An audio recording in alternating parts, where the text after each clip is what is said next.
Hi friend, welcome Komal Singh drawing. तो आज हम यहाँ पर बात करेंगे वैल्यू के ऊपर। वैल्यू और क्या चीज़ होती है, और वैल्यू को करते समय जो शेडिंग करते हैं हम, और वैल्यू और शेडिंग में डिफरेंस क्या होता है, उस चीज़ को हम एक यहाँ पर एग्जाम्पल के रूप से समझाएंगे। और शेडिंग किस किस टाइप की होती है और वैल्यू का मतलब क्या होता है, तो विस्तार से जानेंगे। तो चलिए शुरू करते हैं। अब सबसे शुरू में हम शेडिंग वैल्यू होती है। वैल्यू का मेन पॉइंट होता है कि कौन सी पार्ट लाइट है, कौन सा पार्ट डार्क है।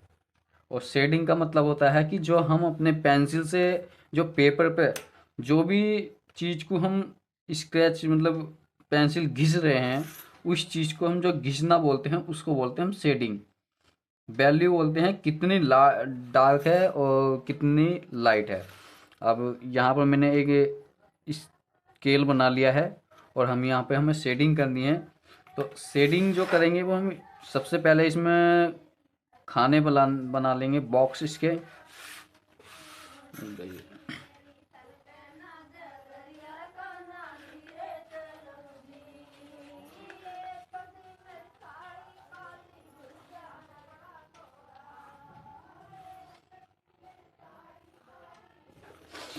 ये होता है वैल्यू को स्टडी करने का एक प्रिंसिपल्स। सबसे पहले हमें किसी भी आर्ट वर्क में या कोई फूल पत्ती है उसमें ड्रॉ करने से पहले हमें इस चीज़ की प्रैक्टिस करनी चाहिए।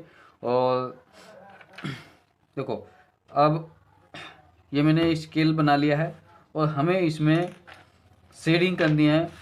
जैसे कि नंबर वन, ये नंबर वन हो गया है, ये number two, number three, four, five, six, seven, इससे आगे भी टेन तक भी जा सकते हैं। तो हमें इसमें शेडिंग करनी है। सबसे शुरू में हम इसमें लाइट, चाहे तो आप इधर से एक बार को लाइट शेडिंग करनी स्टार्ट कर दे। एक बॉक्स में एक ही कलर की शेडिंग होनी चाहिए, मतलब एक ही। या तो इधर से लाइट कर लो, इधर फिर डार्क, फिर और डार्क, फिर और डार्क, या इधर से डार्क कर लो, फिर लाइट, फिर लाइट, फिर और लाइट, फिर और लाइट। पेंसिल मैटर नहीं करता। मेरे पास अभी एक पेंसिल एच बी, मतलब ये 10B की भी है, और यहाँ पर एक पेंसिल मेरे पास ये HB की है जो कि नटराज की पेंसिल है जी। और एक मेरे पास 8B की है। तो स्टार्टिंग में हमें पेंसिल मैटर नहीं करता। मेन चीज़ है सबसे पहले हम अपने हाथ को कितना कंट्रोल करते हैं, कितने अपने हाथ से प्रेशर कर सकते हैं। क्योंकि मैं यहाँ पर सिर्फ एक अभी इस पेंसिल का प्रयोग करके मैं 2 या 3 बॉक्स इसी पेन से कंप्लीट कर लूँगा। तो जो कि नटराज की पेंसिल है। स्टार्टिंग में हमें नटराज से ही प्रैक्टिस कर लें। देखो, यहाँ पर ये मैटर नहीं करता है कि आप स्लब रखें इस पेपर, मतलब पेपर को, या स्लब रखें या स्लब रखें। मैटर ये करता है कि तुम अपने हाथ को कितना कंट्रोल कर सकते हैं अपने यहाँ पर शेडिंग के लिए। अब देखो, मैं यहाँ पर स्टार्टिंग इसकी लाइट शेडिंग कर रहा हूँ। आपको शायद कैमरे में दिखाई भी नहीं दे, तो इस तरीके से यहाँ पर एक खाने में एक ही रेंज की शेडिंग करूँगा। ऐसा नहीं कि अलग अलग। आप यहाँ पर ट्राई कर रहे हैं हम भी, क्योंकि ये एक प्रिंसिपल होता है किसी भी। सबसे पहले हमें इस चीज़ की प्रैक्टिस करनी चाहिए, उसके बाद जो भी हम अपना आर्ट वर्क कुछ भी बना रहे हैं, पेड़ पौधे फूल पत्ती जो भी, तो उसमें उसी हिसाब से उसकी डार्क और पार्ट, लाइट पार्ट को हम ड्रॉ करते हैं। मतलब वहाँ पर करना इसी तरीके से। यहाँ पे सिर्फ ये बताया जा रहा है कि तुम अपने पेंसिल और पेपर पर अपने हाथ का कितना कंट्रोल रख सकते हो। क्योंकि प्रिंसिपल का मेन पॉइंट यही है कि कोई सी भी चीज़ हो, या आप किसी भी फील्ड में जा रहे हो, किसी गेमिंग में जा रहे हैं, या कोई किसी जैसे आर्मी वाले हों या कोई भी हो, इन्हें हथियार चलाने से पहले उस पर हथियार पर कंट्रोल आना चाहिए। तो इसी तरीके से हम आर्ट के स्टूडेंट थे, तो हमें अपने, हमारे ये लिए हथियार है। तो हम ये नहीं इसे कहीं को भी चला दे, इस पे अपना कंट्रोल हो, ना कि हम इसके कंट्रोल में।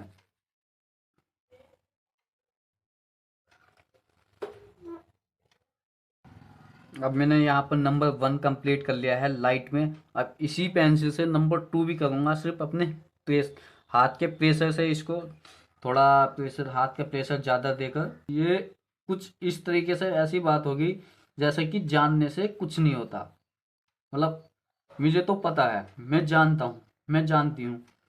तो जानने से, जानने के लिए आपने देखा होगा सिगरेट या कोई मंडल या दारू, उस पर भी लिखा होता है कि ये सेहत के लिए हानिकारक है। पता सबको है, पी भी, बीड़ी गुटखा आदि मतलब इस चीज का सेवन लोग कर भी रहे हैं और जानने के बाद भी करते रहते हैं। तो हमें ये जानना नहीं है। अगर रियलिटी अगर जाननी है तो जिस जहाँ पर ये गुटखा दारू आदि के जो मरीज होते हैं, वहाँ पर जाकर देखो, उनकी हालत को देखो और उस चीज़ को ऑब्जर्व करो, फील करो कि वो उनकी ज़िंदगी किस तरीके से जूझ रही है अब। अगर वे भी सब यही सोचते हैं काश हमें पहले पता होता।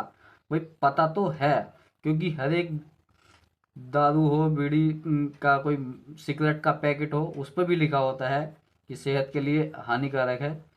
तो यही है, जानने से कुछ नहीं होता है, अप्लाई करने से होता है। तो हमें यहाँ पर ट्राई करना है और ये नहीं सिर्फ देखा न, हाँ ये इस तरीके से हो रहा है, ये अलग पार्ट बन गया, ये जब तक करेंगे नहीं तब तक कुछ नहीं होगा।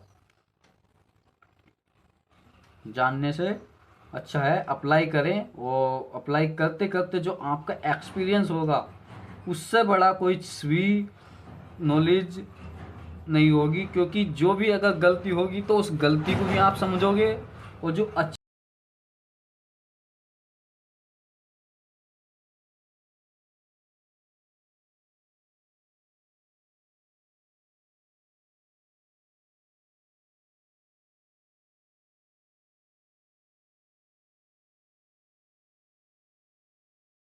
होगा उस चीज़ का भी आपको अच्छे से समझ में आएगा।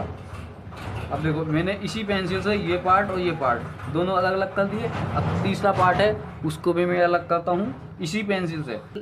4B और 2B से ही कंप्लीट कर सकते हैं, HB से लेकर। पेंसिल की ग्रेड काफ़ी तरह की आती है, अगले वीडियो में हम पेंसिल के ग्रेड के बारे में ही बताएंगे। जो पेंसिल ग्रेड कितने टाइप्स की होती है और किस ग्रेड पेंसिल का कितना यूज और कहाँ पर किया जाता है, क्योंकि इसमें भी काफ़ी कंफ्यूजन होती है। बहुत से जो शुरू में मुझको भी कंफ्यूजन होती थी। मैंने भी काफ़ी मटेरियल खरीदे हैं, पेंसिल्स खरीदी हैं, और वे मटेरियल्स सिर्फ पड़े हैं, उन पर धूल जम रही है, वे किसी लायक अभी मेरे काम के नहीं है। जिस तरीके से मेरी अब नॉलेज इम्प्रूव होती रही है या हो रही है, तो उस हिसाब से भी अभी मटेरियल्स करीबन काफ़ी टाइम बाद उनका यूज़ होगा। शुरू में मैंने इसीलिए खरीद लिए न, उनसे अच्छा आर्ट वर्क बनेगा या उनसे अच्छा काम होगा, बल्कि ऐसा कुछ नहीं है। सिर्फ हमारा मटेरियल से ज़्यादा अच्छी गाइडलाइंस, अच्छी नॉलेज, अच्छा एक्सरसाइज होना ही इम्पोर्टेंस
तो इस तरीके से हमें शेडिंग की प्रैक्टिस करनी चाहिए।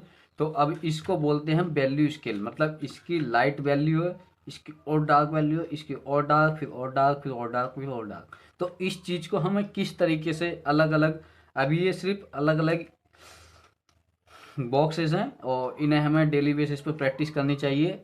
जैसे भी आपके पास अगर टाइम निकलता हो थोड़ा बहुत, तो उसके बाद हम इस चीज़ को अपने आर्ट वर्क में किस तरीके से अप्लाई करते हैं उसके बारे में भी बताएंगे। और इससे पहले हम अपने पेंसिल की ग्रिड के बारे में बताएंगे कि पेंसिल जो ग्रिड होती है, इन ग्रिड का मतलब क्या होता है और किस तरीके से इनका कैसे कैसे इसका रिएक्शन होता है। तो आई होप इस वीडियो में आप अच्छे से शेडिंग के बारे में समझे होंगे।